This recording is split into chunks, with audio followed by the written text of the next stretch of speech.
Shavua Tov and good morning, welcome back.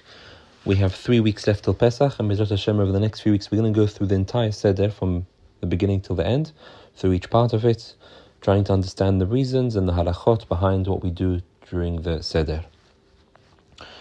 So, the opening words of the Shulchan Aruch when it comes to the night of the Seder is that a person should ensure that the entire table is set, everyone's place is ready, well in advance of the night. So as soon as a person comes back from synagogue, the family can begin and they don't need to wait to get everyone in their right place. Seats, who's sitting where, how we're sitting, what people want to drink, etc. All of that should all be ready well in advance so that as soon as a person can come back, he can straight away begin the Seder.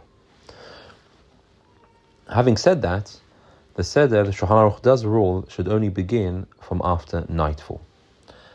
And the reason for this is as follows. So we have a number of mitzvot during the night of the Seder, which have to be performed at night. So the mitzvah of eating matzah and the mitzvah of Haggadah are the two mitzvot which are unique to the night of Pesach and are biblically mandated. These two mitzvot have to be done at nightfall. The reason why matzah has to be done at nightfall, the Torah says, "V'achilu et habasar balayla hazeh tzeli eshu matzot." The Korban Pesach had to be eaten at night. And since the Korban Pesach had to be eaten at night, and the matzah is hukash, is compared to the Korban Pesach, the matzah also has to be eaten at nightfall, after nightfall. So that's clear. The matzah and the Haggadah also has to be done at night as well, because mitzvah of Haggadah is also the second biblical mitzvah which is unique to Pesach night, and that has to be both done at nightfall. Kiddush, although on a regular Shabbat, a regular Chag, a person can say Kiddush long before nightfall as long as it's after Plaga Mincha. However, since Kiddush is one of the 4 cups and the Kiddush is essentially for the matzah, and the matzah has to be done after nightfall, Shulchan Aruch rules that Kiddush also should only be recited after nightfall.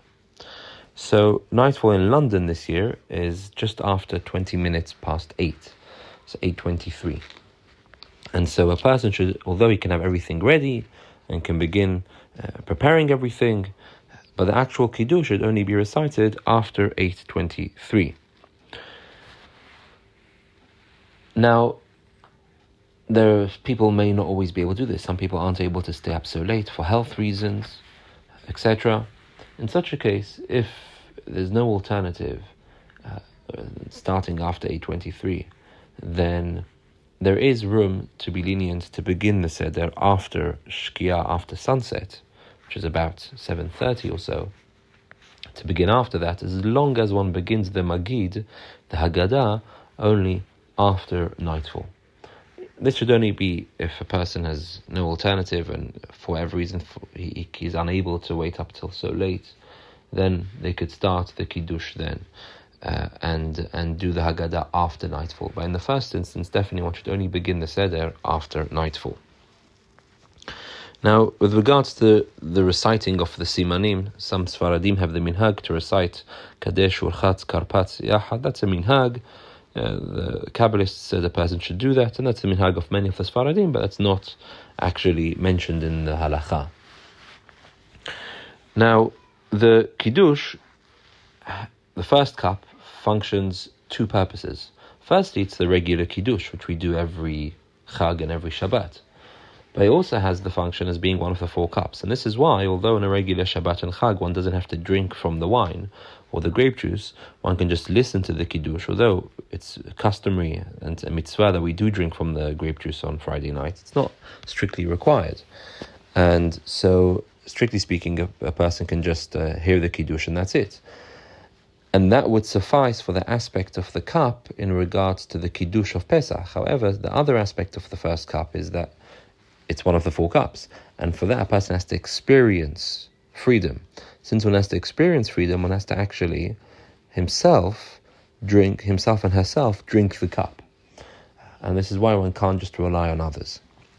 And so one has to partake of the 4 cups oneself, unless obviously for health reasons one's unable to do so.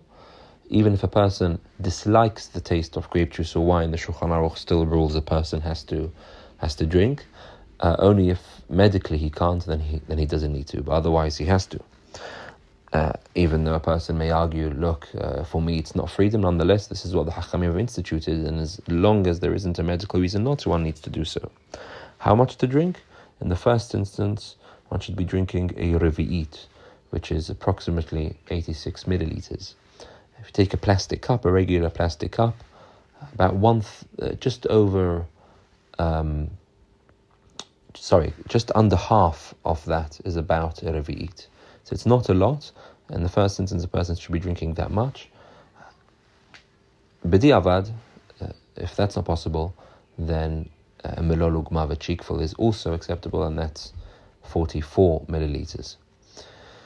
We'll continue some more points with regards to Kaddesh tomorrow, Be'ezrat Hashem. Have a wonderful day.